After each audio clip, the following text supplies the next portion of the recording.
तुमच्या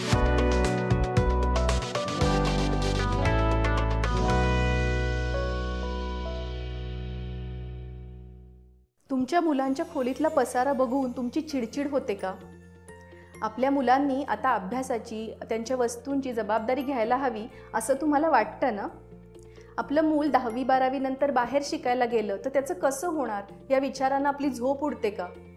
मुलांना शिस्त लागायला हवी, त्यासाठी आपण खूप प्रयत्न करतो, पण काही रिझल्ट मिळत नाहीत. काय बरं चुकत असेल? नमस्कार, मी गुंजन कुलकर्णी, चाइल्ड आणि फॅमिली सायकोलॉजिस्ट. मनस्वास्थ्य या विषयावरती असणाऱ्या माझ्या यूट्यूब चॅनलमध्ये ध्यानी मनीमध्ये तुमचं स्वागत आहे. आपल्या मुलांना शिस्त लागावी, त्यांना जबाबदारीची जाणीव व्हावी असं आपल्याला वाटत असतं आणि ते साहजिकच आहे, पण खूप प्रयत्न करूनही रिझल्ट मिळत नाहीत.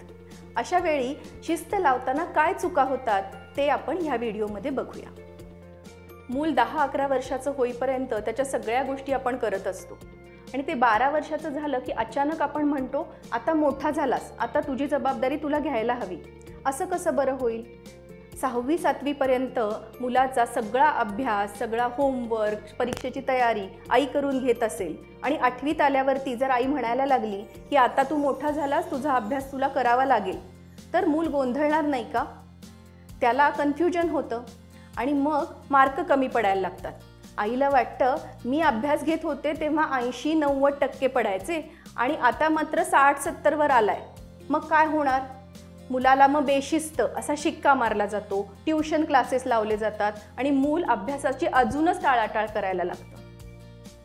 लहानपणापासून वाढत्या वयाबरोबर मुलांना हळूहळू जबाबदाऱ्या द्यायला हव्यात.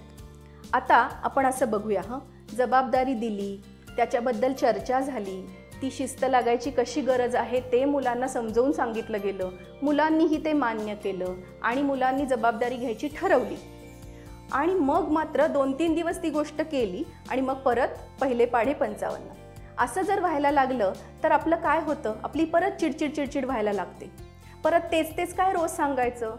अभ्यास आपला केला पाहिजे हे सांगितल्यावर सुद्धा रोज अभ्यासाला बस असं का सांगायला लागतं? सकाळी उठल्यानंतर पांघरुणाची घडी घातली पाहिजे हे इतक्या वेळा ठरल्यानंतर रोज सकाळी का सांगावं लागतं? त्याच्यानी पालक चिडून जातात, वैतागून जातात. आता आपल्याला माहिती आहे की कुठल्याही गोष्टीची शिस्त लागायची असेल, अगदी स्वतःला जरी लावून घ्यायची असेल तरी त्यात सातत्य किती महत्त्वाचं आहे. इथे तर गोष्ट आहे मुलांना शिस्त लावण्याची, तर मग त्यांच्या अंगवळणी पडेपर्यंत, एखादी गोष्ट त्यांना नीट समजेपर्यंत रोज सांगायला नको का? आणि ते सांगताना मात्र शांतपणे सांगावं. उगीच त्रागा करून तेच तुला रोज सांगावं लागतं आणि मग त्याच्यापुढे एक लांबलचक लेक्चर, असं मात्र जरूर करू नये. मुलांना शिस्त लावताना सातत्य राखण्याचा आपला पेशन्स कमी पडला तर मुलं एकतर भीतीपोटी गोष्टी करतात किंवा वैतागून करतात, नाहीतर मग सगळंच सोडून देतात. शिस्त लावताना मुलांच्या वयाचा, क्षमतेचा विचार केला, त्यांना रोजच्या रोज आठवण करून दिली, तरीसुद्धा शिस्त पाळायची म्हणलं की मुलं तोंड वाकडं करतात. असं का बरं होत असेल? मुलांना सकाळपासून रात्रीपर्यंत आपण किती सूचना देत असतो. वेळेवर उठ, ब्रेकफास्ट कर, दात नीट घासलेस का, अंघोळ स्वच्छ कर, दप्तर भरलंस का, डबा भरलास का, शाळेत नीट जा, आल्यावर दप्तर नीट ठेव, डबा नीट ठेव, होमवर्क काय दिलाय, शाळेत काय झालं, खेळायच्या क्लासला काय जायचं आहे, शिवाय रात्री झोपताना त्याच्या आधी पूर्ण केलंस का, काही प्रोजेक्ट दिलाय का. बाप रे बाप, मुलांबरोबरचा आपला सगळा संवाद सूचनांनीच व्यापून जातो आणि मुलं ही रेकॉर्ड चालूच राहणार असं म्हणून त्याच्याकडे दुर्लक्ष करतात आणि शेवटी शिस्त लागायची राहतेच ना. अशा वेळी पालकांनी शिस्त लावण्याच्या 3 कॅटेगरीज कराव्यात. पहिली म्हणजे ज्या गोष्टी नियमाने झाल्याच पाहिजेत. दुसरी म्हणजे काही गोष्टी तुझं थोडं माझं थोडं अशी चर्चा करून ठरवता येतील. आणि तिसरी महत्त्वाची गोष्ट म्हणजे कानाडोळा करण्याच्या गोष्टी, दुर्लक्ष करण्याच्या गोष्टी.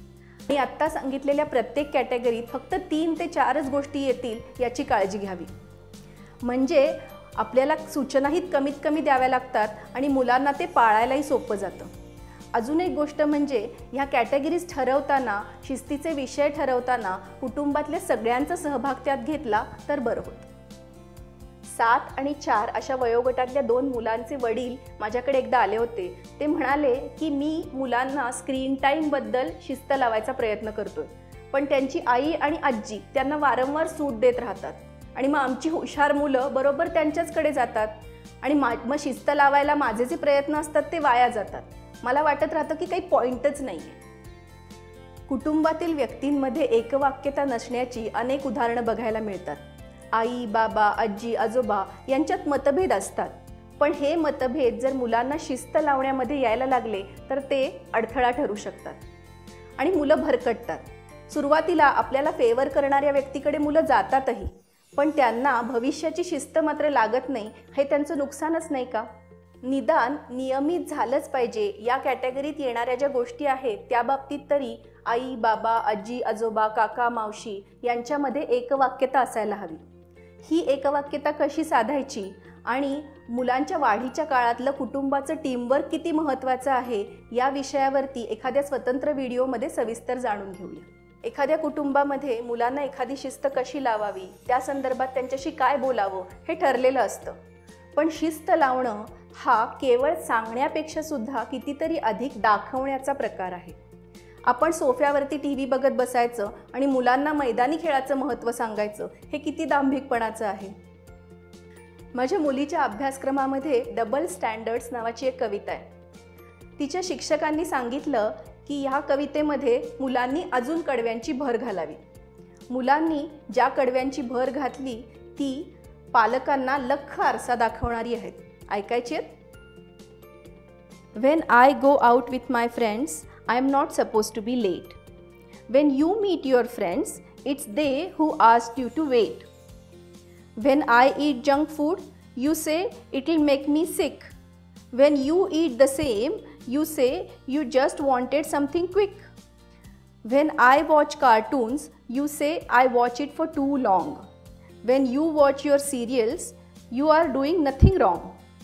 When I ride my bike fast, you say I shouldn't as it makes you worry. When you drive fast, you are helpless and in a great hurry. मुलांच्या या जेन्युइन एक्सप्रेशन्सच्या निमित्तानं आपण शिस्तीकडे थोडं व्यापकपणे बघूया का? रोज उद्यावर टाकला जाणारा व्यायाम आजपासून सुरू करूया का? सोशल मीडिया, OTT याच्यावर वाया जाणारा वेळ आपल्या डेव्हलपमेंटसाठी वापरूया का? गाडी चालवताना मोबाईलचा वापर कटाक्षानं टाळूया का? शेवटी स्वतःला शिस्त लावतच मुलांसमोर शिस्तीचा पायंडा पाडणं योग्य आहे, नाही का? मुलांच्या शिस्तीकडून स्वयंशिस्तीकडे जाणारा आजचा व्हिडिओ तुम्हाला नक्की आवडला असेल. ह्या आणि अशाच माहितीपूर्ण व्हिडिओजसाठी माझ्या चॅनलला लाईक, शेअर आणि सबस्क्राईब करा. धन्यवाद.